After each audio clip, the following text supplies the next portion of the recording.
Episode 3 Daniel at the Wheel. The most significant figure in the history of Irish sport never kicked a ball at any kind of serious level. He wasn't an Olympian. He never had any aspirations to become one.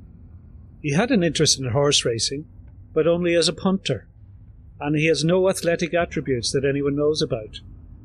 But Daniel Kinahan, the 44-year-old former furniture shop owner from Dublin, carried more clout than any other Irish person on the global sporting stage. How many truly global sports are there? Soccer's the obvious one. Rugby? Not at all. It's only played at a serious level in fewer than 15 countries. Basketball and athletics are on the list, and boxing is right up there too. Anywhere you go, you will find boxing clubs. From major cities like London, New York, Sydney, to small villages in remote parts of Africa and Asia. One recent conversation with one of the most prominent figures in boxing contained a startling line. I was told that Kinahan is far more influential than many realise, that he pulls the strings at all levels, all around the world. With most sports, it would be impossible for a figure like Kinahan to become so prominent. But boxing operates with light touch regulation, or no regulation at all, some would argue.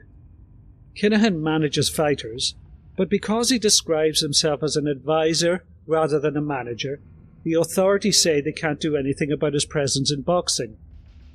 The administration of boxing at international level is a mess, and Kinahan has exploited that fact. Here's Ger Gilroy. It's not regulated really. We're 200 years of this sport being removed from street fighting for money in taverns, and the origins of the sport are something that they can shake off with glamour and glitz, but they're right there. And the difficulty is, if you make boxing illegal, the fights will still continue and they'll just be completely unregulated. There won't be any requirement to have a neurosurgeon or an ambulance on standby or any of that kind of stuff that at least is the progress they've made. The sport is a dirty sport. The whole notion of the sport is you're trying to concuss your opponents. That's the aim of the game, is to try and concuss your opponent. And nobody's going to stand up and say, I'm going to be the person who has full responsibility for this, and only these people who meet these criteria are going to be allowed into the sport. It's Chinatown. You can't hold it to the same standards as other things because it doesn't really exist. It doesn't really exist as a sport like that. It's not a grassroots thing where you come through. Obviously amateur boxing is kind of what boxing would look like if it was regulated, and it is an absolute shit show. There was somebody involved at the very senior levels there who was on the most wanted list of the FBI for heroin smuggling. Again, a country tried to buy the sport and ended up buying loads of medals, and that's supposed to be regulated. That's supposed to be the good, clean version of this. So you see the attraction to criminals for all sorts of reasons. You see the attraction of the money that the criminals can bring to the governing bodies. Everybody gets their taste and everybody moves on. It's unfortunately the story of it is the story of the mafia, where unless you're at the very bottom of the pole, you're getting a little bit and you got to kick up. And for some reason, society seems to have made the combination that actually, mostly, they're happy with that. Something that was striking about the Kinahan situation is the lack of comment from the governing bodies in Ireland, the Irish Athletic Boxing Association in amateur boxing, and the Boxing Union of Ireland in professional boxing. You can argue that Kinahan has nothing to do with amateur boxing, but the reality is that there are people who have very close links to both the amateur scene here and MTK Global. It's not as if MTK have no interest in amateur boxing either. MTK have put a lot of work into making inroads in the amateur game, which would then put them in a great position to hoover up the best young fighters for a move into the paid ranks. MTK sponsors the Lonsdale Box Cup, for example, bringing together many of the best amateurs in the UK and further afield. Attempts were also made by MTK to sponsor amateur competitions in Ireland. It was very noticeable too that prominent MTK figures were sending messages on social media to Irish boxers during the Olympics. This all feeds into Fine Gael TD Neil Richmond's view that there's a lack of proper regulation in the boxing industry. It's very separate in terms of, well, what's the state's involvement, what's the government's involvement, because, you know, the state has direct involvement with the Irish Amateur Boxing Association, but not the professional boxing, because there's no Sports Ireland funding. In terms of any professional boxing that goes in here, you know, they have to apply to a license, maybe to a county council, to a venue. So it's quite limited what the direct state involvement is. Now, if MTK were to try and set up an MTK Amateurs or try to start sponsoring amateur events under the auspices of the IABA, that's where the state has a very real role and huge concern through Sport Ireland and through various grants and funding. But within professional boxing, it is extremely unregulated. You know, it's done in many fiefdoms. Look, we've seen this through history. You know, it's why, you know, it's whatever, US boxing not giving Muhammad Ali a license was why probably the Rumble of the Jungle and the Thrilla in Manila and all these other things happened. Very different reasons. And, you know, we saw through COVID that you could get exemption for boxing in certain countries, and people move around the world to avoid the pressure. Usually that's to do with the people who are taking part, not necessarily their promoters or their rumoured promoters. So that's why it becomes quite a diplomatic thing, why it becomes quite a, for want of a better word, public relations effort. And it goes back to the corporate enforcement that any advertiser or broadcaster or partner signs up to parallel to this. According to the now defunct website, the now defunct MTK had branches in 15 different countries, in 25 different cities. There were over 200 boxers on the roster of MTK. Among that number were ex-Olympians, world champions, and very talented prospects. MTK paid better than many other companies, even to boxers of a mediocre standard. Dave Hannigan can see why so many fighters ended up with the company, but feels their involvement might end up damaging them. Frankie Carbo ran boxing from a table in a cafe in the middle of New York City, and he had no title and, you know, no official title, yet he controlled it. And we can see Daniel Kinahan, as quote unquote advisor, is pulling the strings in boxing from wherever the hell he's holed up in Dubai or wherever he is. But I worry about the fighters who are sucked into the MTK world by the immediate money that you can earn that will be better for you, you know, today. But I think ultimately they're seriously damaging their legacy, and they're damaging their future potential. I want to say there's an asterisk next to their name after you get into bed with these people. Patrick Connor, a boxing and true crime writer, points to a pattern that's all too familiar when it comes to major stories in sport. Shoot the messenger. Boxing fans tend to turn on those in the media who highlight who and what Kinahan is. I think that as long as the fights are made, they don't care. I think that the best way to describe it would be, don't get in the way of their fun. That's pretty much what it comes down to. Don't spoil it for them. That's their attitude for the most part. Although I think that you could apply that to people in general, but in boxing in particular, it's very insular. It's very insider.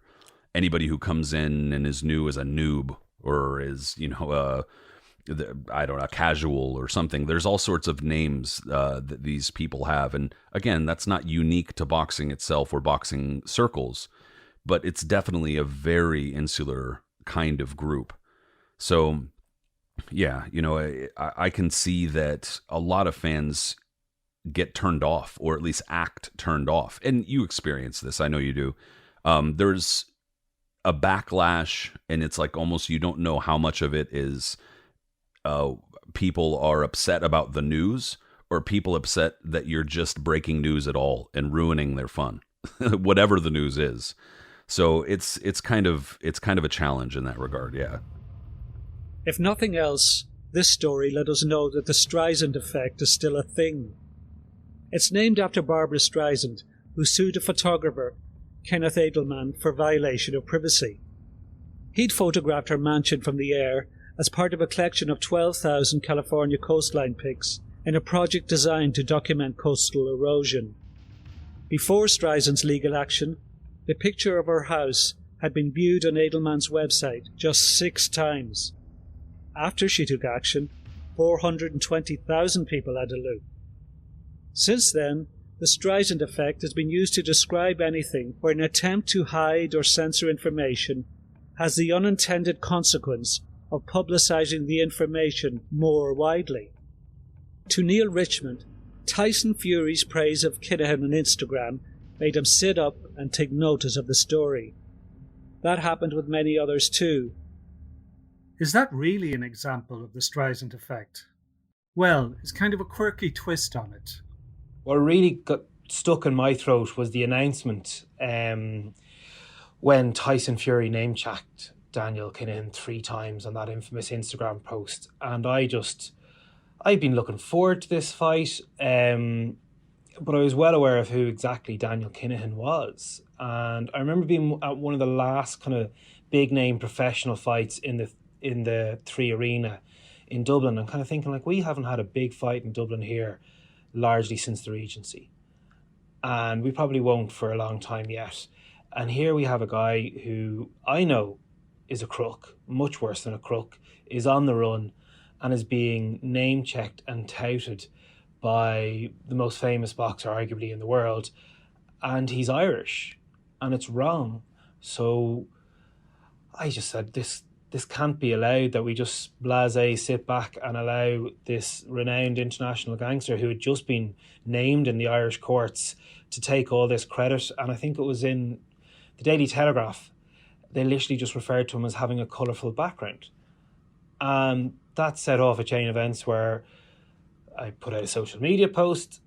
I then got a great reaction, so I changed that into a press statement and I raised it in the Dáil, as did a couple of others, and we went from the Daily Telegraph calling him colourful in the space of a couple of days, actually laying out who we really know Daniel Kinahan to be.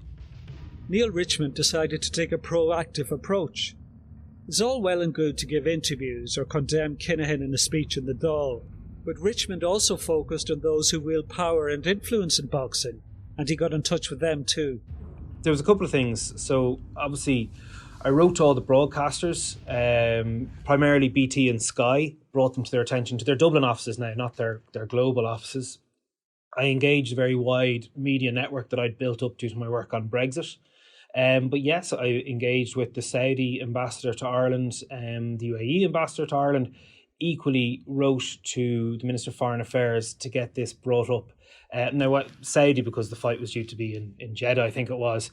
And then the Irish Embassy in Riyadh and the Irish Embassy in Abu Dhabi. So the Irish Embassy in Abu Dhabi it doesn't just look after the UAE, but it also looks after Bahrain.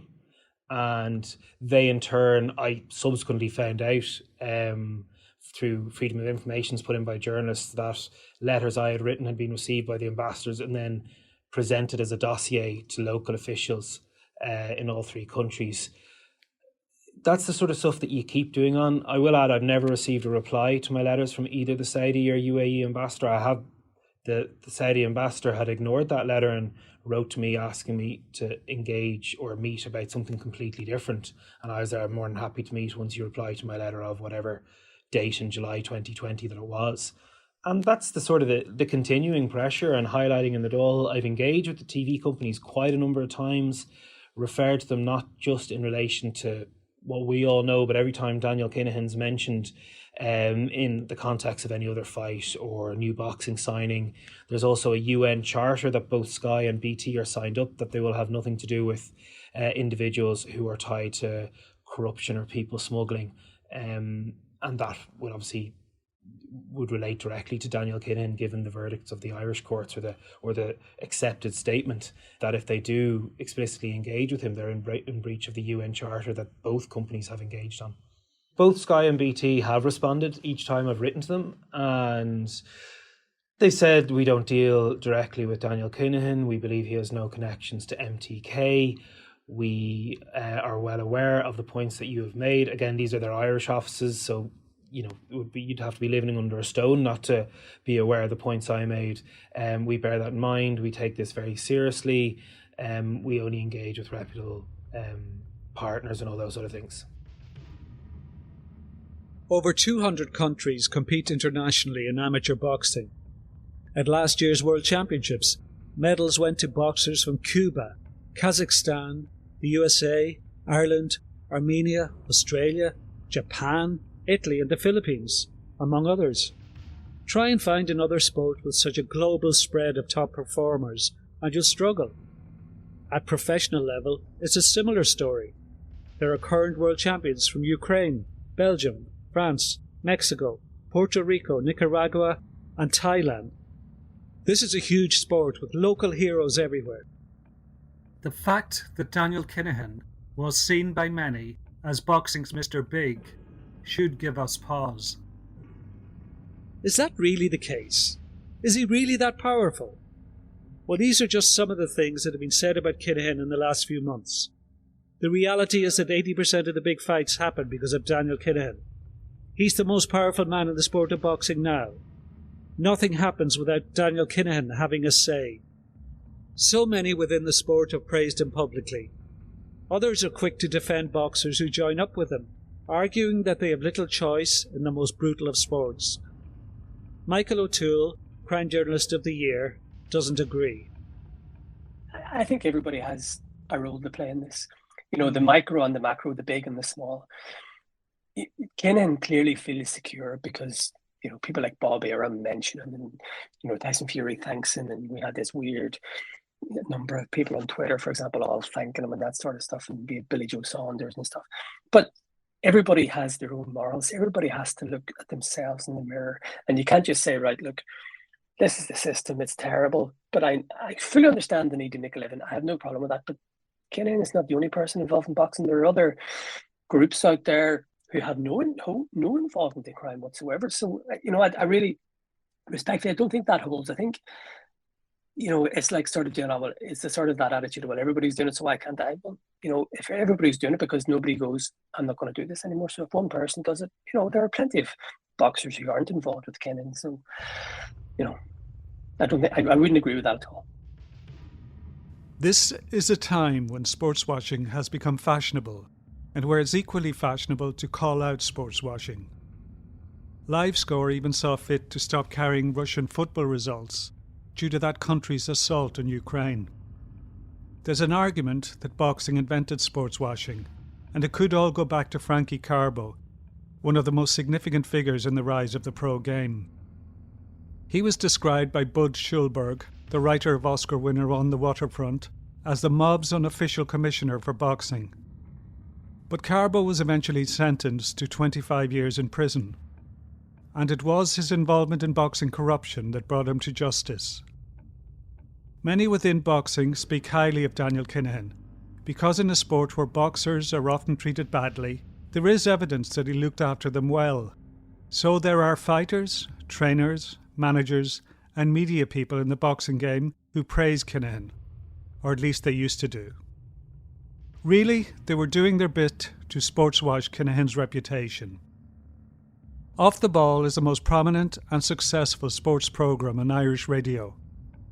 In October of last year, the presenters Owen Sheehan and Ger Gilroy had a difference of opinion following the dramatic third Tyson Fury-Deontay Wilder fight, with Sheehan arguing that the Kinahan connection prevented him from fully engaging. Gilroy, though, thought it showed how sports washing works. Here's Ger Gilroy. So our conversation that we had was in the immediate aftermath of the last of the trilogy, right? And Owen was making the point that the whole thing is ruined for him, and that in Ireland he thinks boxing fans are less interested in this than they would be in other circumstances. And I just don't buy that people in the middle of the actual event itself remember that they're supposed to be appalled.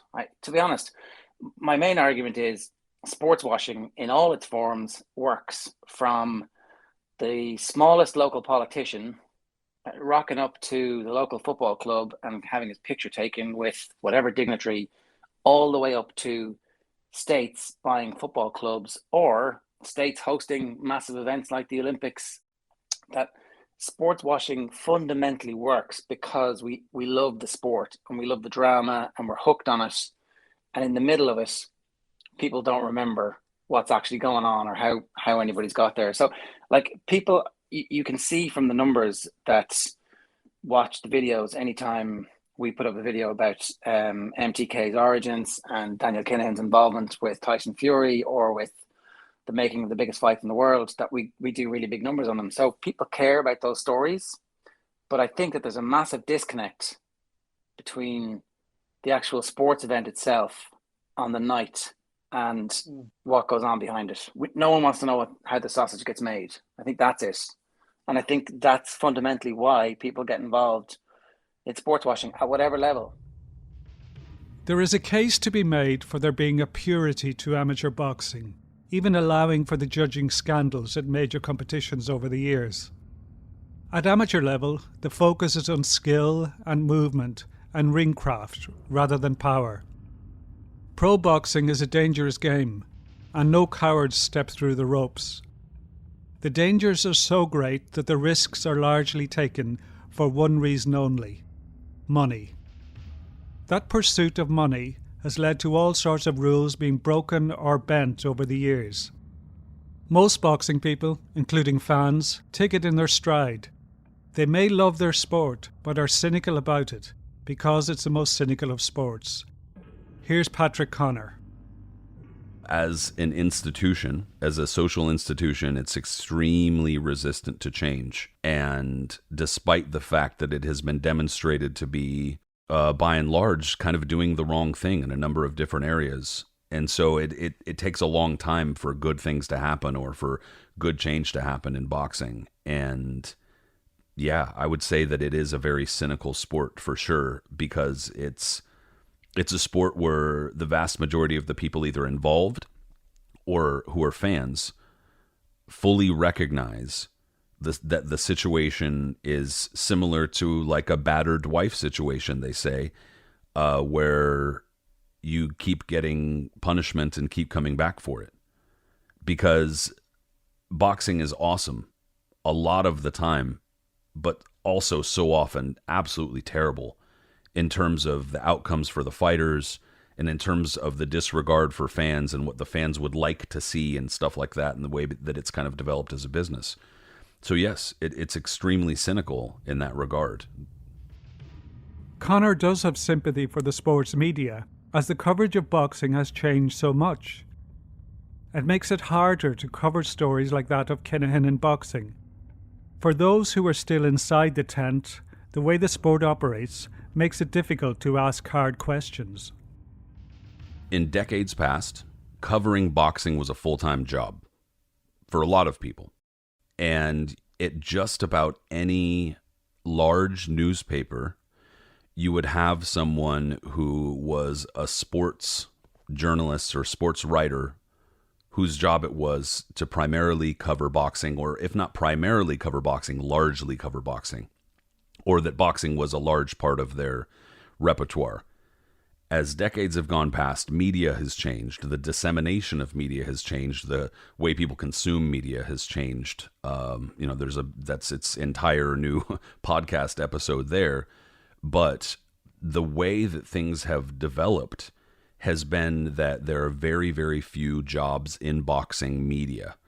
Most of the jobs in boxing media have to do with working in the PR field, or working in the management field, or in some way that's tied to the promoters. And that is not a way that is, it's not a method of truth-telling to fans or other people, to the public.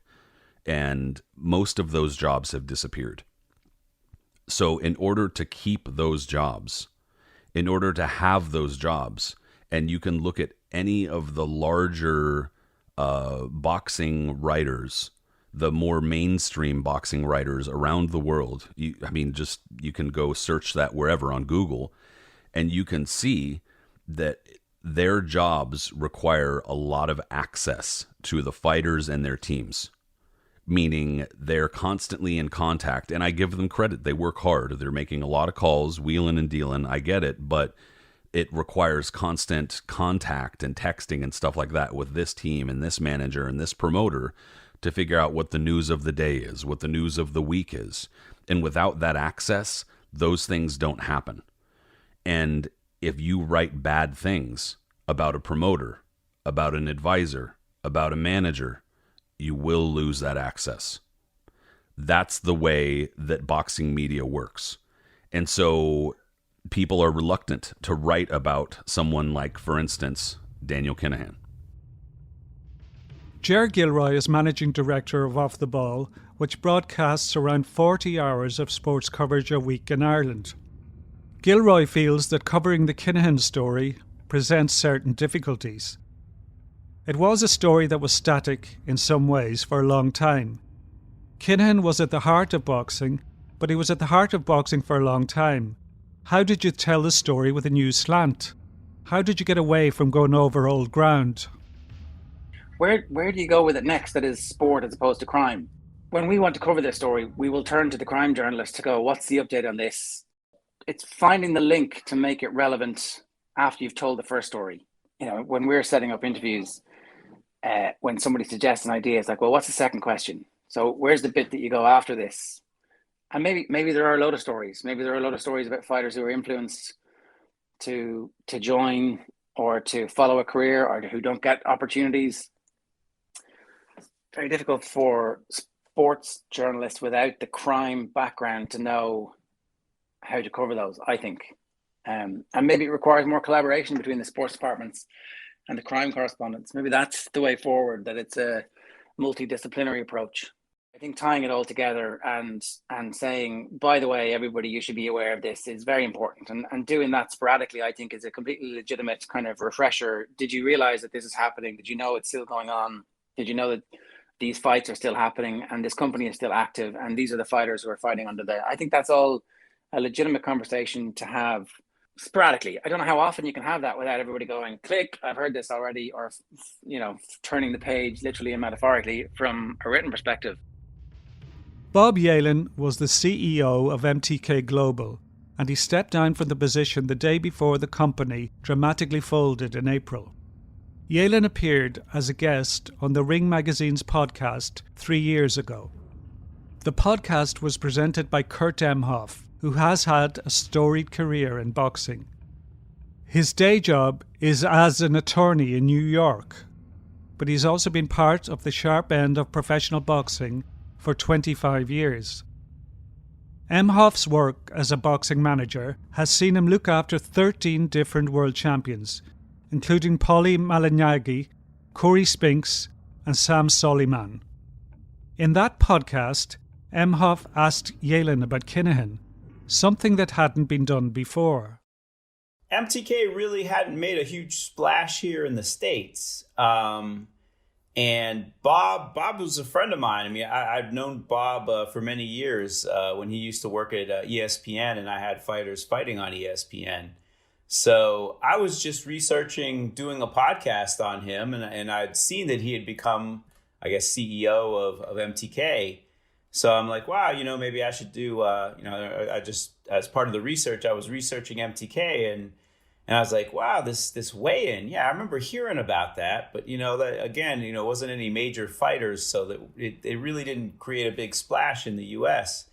But then I started reading, you know, some of, you know, your articles and Evan's articles, and you know, I was just like, wow, this is a really big deal. You know, there's a lot going on over here, you know, and this guy Kinahan sounds really unsavory, you know. So when I interviewed Bob, you know, I mean, Bob's had such a storied career. I really wanted to cover that, but I just felt I'd be completely remiss if I didn't go into MTK and Kinahan and if he was still involved and so on. I mean, I really just scratched the surface in that interview with Bob, but I did broach some things, and I saw, you know, some questions that Mr. McKenna wanted to ask him. He listed them in an article, and I tried to get to those with Bob, but you know, I don't know that he gave me great answers to them. But yeah, it was basically, yeah, but it really wasn't a story over here because the MTK, you know, I guess their reach hadn't gotten here yet, and people in the know in boxing kind of knew about all this stuff was going on, but the press over here really hadn't covered it at all. So yeah, I guess I was probably the first one to broach it when I interviewed Bob.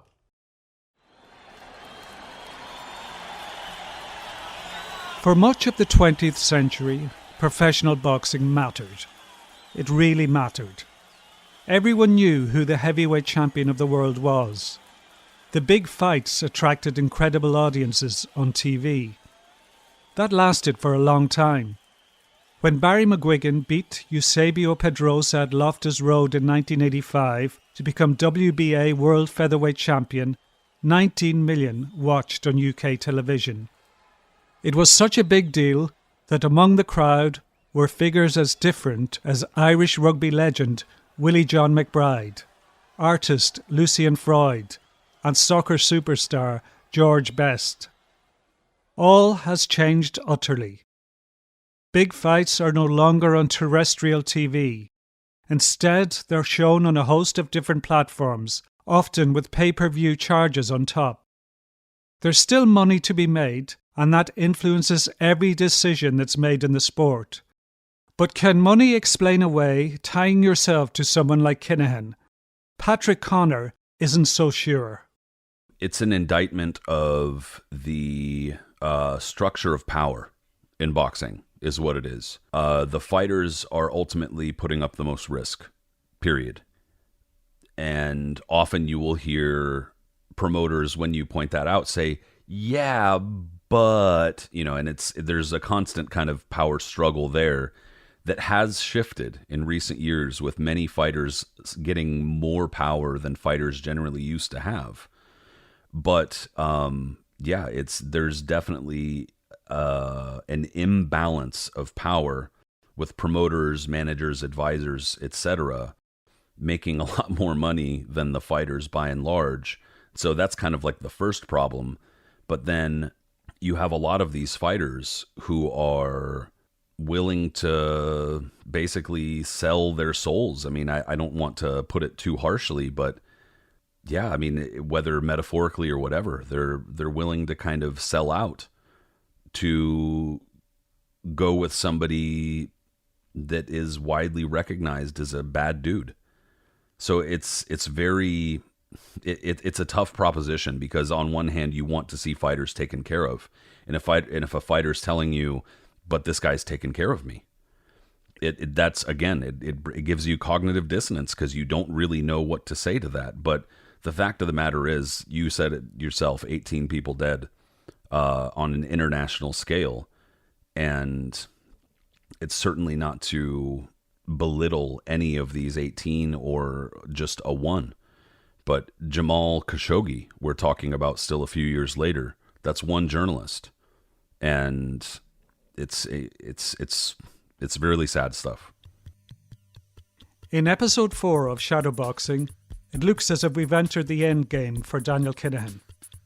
What damage has been done, and how will the sport recover? Shadowboxing is presented and written by Kieran Cunningham and produced by Kieran Bradley. Thanks to all the contributors and to Chris Heaney for additional music.